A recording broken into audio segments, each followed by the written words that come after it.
Hi runners, I'm Steve Manning, this is Doug James. We're physio and podiatrists at the In Training Running Injury Clinic. We help runners manage their running by providing training programs, the right footwear, injury advice, and rehabilitation management strategies. Keeping you on the road to reach your goals and enjoy running is our highest priority. And Doug, today we're going to talk about the challenge of returning and avoiding injury. Yeah, absolutely. So one of the biggest reasons, I guess, why people stop running in the first place is often due to injury.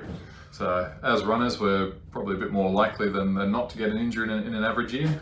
Was it sort of 20% of runners will pick one up? I think it's actually 60%. 60%, wow. 60% every year, a bad enough injury that actually stops them running. That's pretty significant. So the odds are you're going to pick something up, but it doesn't have to be that you have to take a lot of time off. Usually we work with runners to try and get you to maintain your running as much as possible, but in the odd case, stress fractures, probably one of the big ones they'll have to stop for.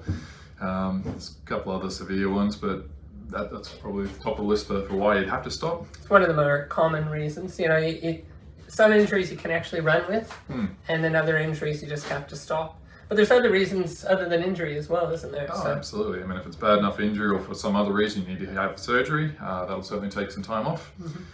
Pregnancy, depending on your management, you may need some time off in the lead up, but also postpartum.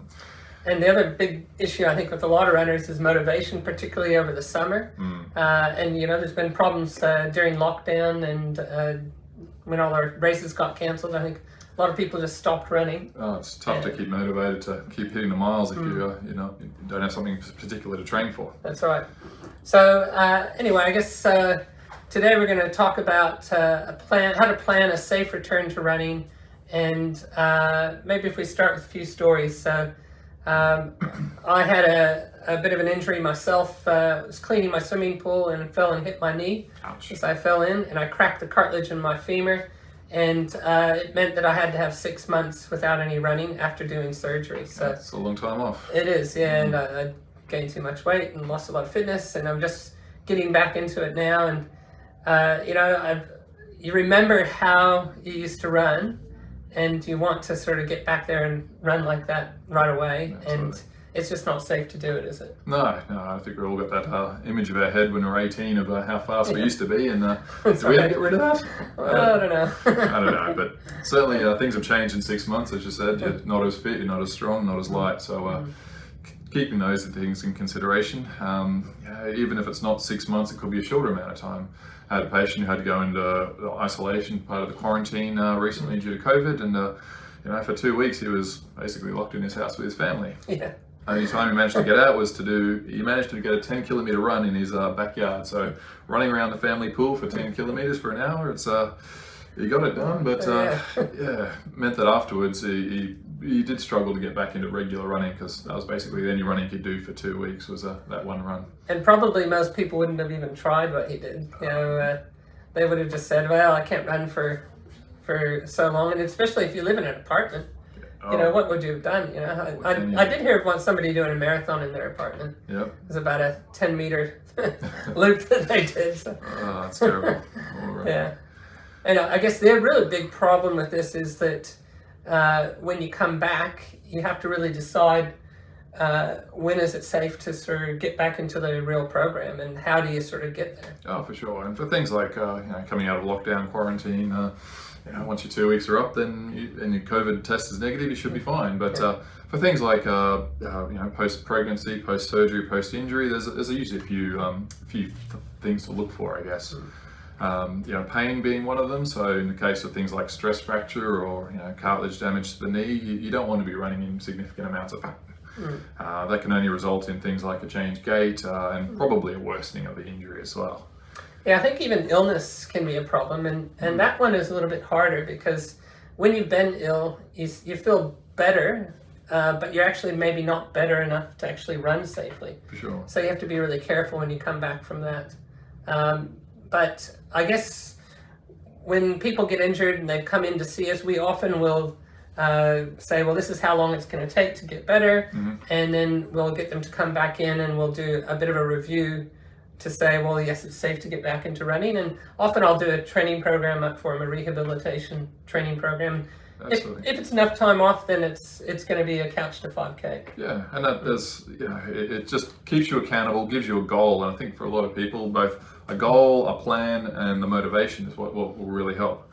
Apart from that, you mentioned getting the fitness and the strength back. I think certainly there's some fitness and strength that we take for granted when you are regularly running. So with any amount of time off, from about 2 weeks in, you start to lose strength, you start to lose fitness. So we really need to try to get that back as much as we can in a sensible manner. So, rehab is not punishment. It's a means of trying to get you back to your physical best again. I think it's also, when you start to do the rehab cross-training type of exercises, it might be exercise bike, it might be going to the gym, but you get back the routine so that you have the frequency of your exercise, and then it's easier to transition. Yeah. So it's really important to get that routine down quickly. Yeah, and I think you've found that getting into the gym and doing the knee strengthening has actually really helped as well. For me, I really needed to do that strengthening around the knee, and then I've only just got to the point where I'm running 3K, and hopefully within the next few weeks I'll get to 5K. So. Yeah, and that's taken some time, but patience is a tough thing with these injuries, and you just can't shortcut that. You also, I don't think you can always predict.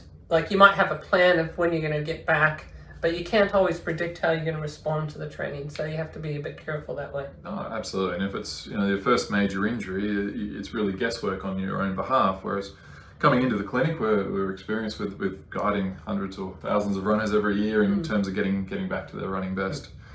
So what do you watch out for during your return?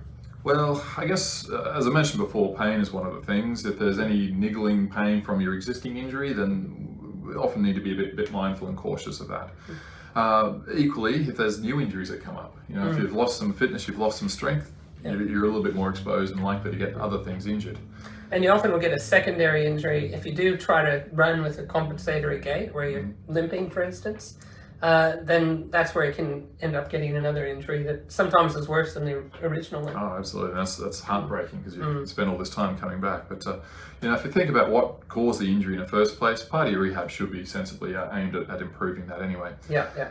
Additionally to that is thinking about your footwear. If you've had 6 months off, your shoes will deteriorate while they're just sitting on a shelf. Equally, if you're just walking around, that adds to the wear as well.